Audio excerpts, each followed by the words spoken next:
Kam na meuri tanong oran tayo kay meuri naran Yesu Kristo. Sinawagin ako naramaruro samuan na ney naratar. Sa kaniya tiyatuan naratar. Ay kay ngayon tiyaw ay tamara tiyatuan. Hari sa tauroy ng oraya kinam tiyak. Sibusi ko pa ako naroni rayron tamne marimak. Basaw nga nung oran ako nam tiyak. Inanun tiyak wawa tiyak. Kung ipuwag tiyatuan. Nung katekaran ako nam tiyak. Iraw ni Yesu skani kundaran. Amin.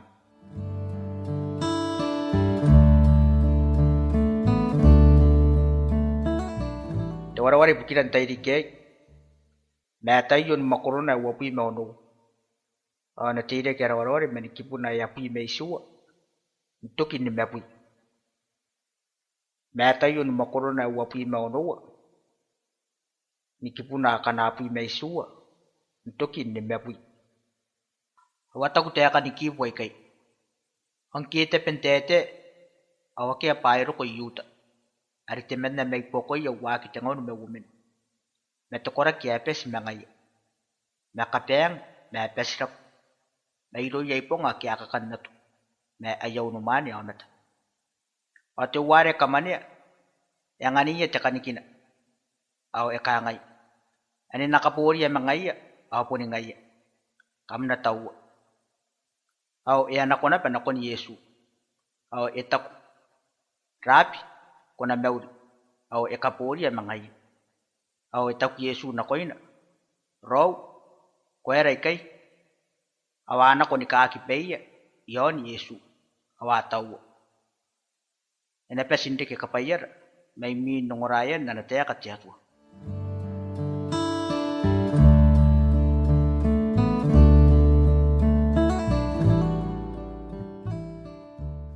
Nanti wara-wari ay. Away napuputo ara meruro yon rungurungo ni yuta itakaryot. Sinatara yuta itakaryot ay nunun tiyon nape ay. Sinatara ira may yuta pasiwara na pen tiyon nape ay. Sinatara ira ngayra ka Christian. Pasinawara. Meron na sinori ay ni yuta itakaryot. Tira tiyakatin rungurungo ay sinapakayay ni payka narik. Kanasyong aran yuta itakaryot. Tipay yaro ko narayong uibukin tiyomate ay. Kun tiyomate kamaman. Karawat yung makuri ay akiroy. Sukunan nori pa timen na ngay arang inotara kaririyan ay runtatan. Tiyomate timen na ay pakantekatin rungurungo ni pay karik. Iriki yuta itakaryot. Pati sa kamani at takapenya ni isaki. Nakiya na puri. Ibukin tangiran timani. Rungurungo na. Iti na pa ibukin noran nanun tiyamat. Pa erang ini kaipak. Nanun naran yuta. Kun Yehova e kairiri. Itakaryota. Iti ibukin tiyaka wariro kumaye. Tiyawa na may pukon kawan na bayakin yuta. Iriki yuta pa nariri Yesu. Niriri ay nanun tinuwa tiririki. Ekakiaro na ibukin tinano ni kairiri pay. Iriki mew ni yuta. Pate kauring na koira. Baya po ni ko na tiyamata ni kaniya Yesu. Hindi kita kimangay. Maya ko na ni kapwa aro na. Ibukin ni batuatuan tinano. Iriki na ba mew ni yuta. Pate kauring na koira. Baya ngayon kaya siriki pa awamata ikas kamaman eh. Awan bure. Maya saki ko na antoka ni kay. Yawan na naro ni ka mew. Awamen na nun tiyatwa. Iriki na ba mew ni yuta. Patakauring na koira. Pasipon ko na, likapon ako ay Yesu. Kana siya nga, teins tuwana. Kitipay tuwana waririkin na kuntatan. O ay nakaraka na kuntipay ya bubura. Kitimayri. Iriki din na kuntatan. Tinanong timatarwa. Kaya ikaw ka nanon ay yuta. Ibukin na nakikwawa. O tinanong imatay. Toyutan titayay. Nanatay nirira Yesu. O nanuwa na. O mentare pasya kiya iti mesya. Ay kanta ni ngay. payanari ki pate mesa ibukini terera. Tawe kantani nga te mesa te menna ate sepuak. Are nakainaw meta yay terera, mairo yay rom, are tauteakan te tayay. E maniya Yesu naron are pon kantani nga ya. Nasa ki pa antayro Yesu ibukina. O roko na yon tiyap.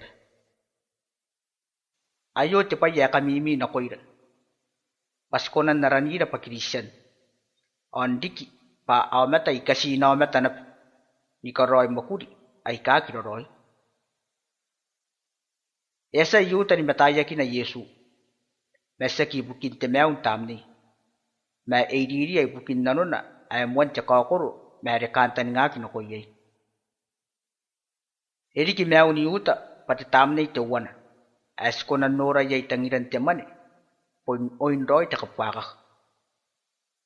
Esa nirira Yesu. Aman nanganak te maka iron Yesu. May pon nakikapungan na roy te maka ay. Te kuaway kay yakangay. Paweka kite ni yuta. Yay ay ka ata yaw ni Mek.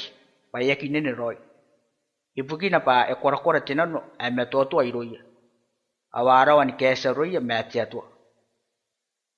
O yay na pa ay kasi yung ya pa kamewaki. May aki ko tatipen na ni kamewaki ni mewya. Yakiwa mewya. Kamanian Yesu sakti pa ya pipit. Betaw ro yuta nuru tayan no. Aki yasa Yesu ni kavini pakaway na. Ari inanako inanona. Yataya Yesu pa e kamania kiron yuta. Mayangan nanatay ibukin tinanon rorome. Yangan yuta tinne ari inakonan teka yay. Nanatay poran na maraki. Ite po kuwena ay meruro yon teka situwanaki. Teka mewaki. Tirorome o teka isakaki. Ito wasin na yutan tayin tito aritirio. Amen ka para kakawakin tipirina. Metemangko. Paibukin teka situwanaki. Tirorome teka mewaki o teka isakaki. Metin na usin ni Yesu. Kung katapaninan teka situwanaki. Tirorome teka mewaki o teka isakaki.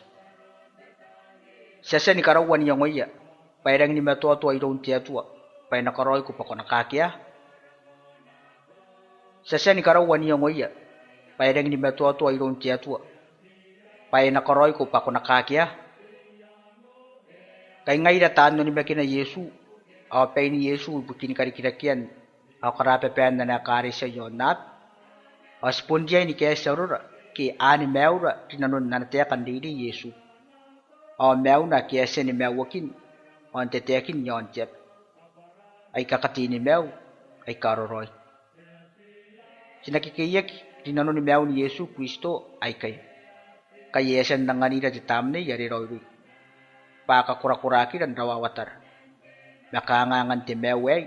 Ay kanuan na nakariri tatan. Aruran ti meto ay nanon ni mew ni Yesu. Kung naruran kakuaway na. Basta kikakiat siya to. Mas kawaya. On na ni makinda ni mew.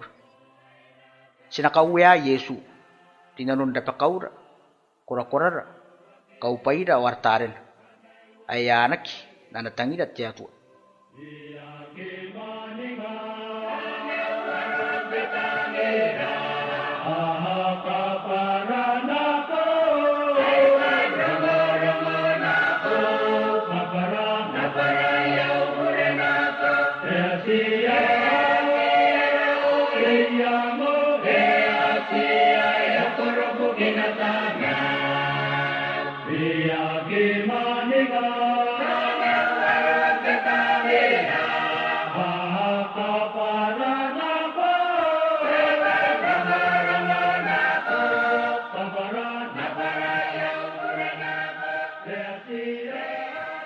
Sakani at yatu anartar. Yatu ari weni mewa. Kapungan ay day katanong ora. Papay mo ni makuriya na no mem kantaning. Ay muararik. Ibukin ukukura yarora ay kapwa. Away kametoto ananuya. Pasinakawa tamtangira na kuya. O ni kawakiya na kun nano me am kantaning atwar. Sibusi ko ni kororoy na si may Yesu Kristo. Arawe, awara sa kameo. Amen.